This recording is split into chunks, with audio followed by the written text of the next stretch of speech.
So you want to create a film. What is your reason?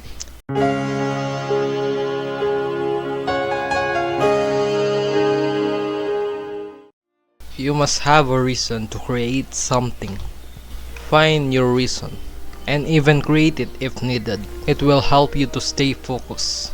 If your reasons are strong enough, it will be done. When I was creating my first film, when I'm old, my reason was I want to tell the world that you have not because you ask not.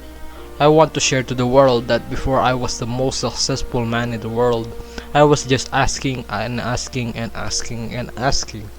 I wrote the full anthology series because I fell in love and became a fool myself. I am posting quotes every day because I want to share my wisdom to everyone. I want you to learn what is there to learn. When I first created my first original game, my reason was because I want to share it to my friends.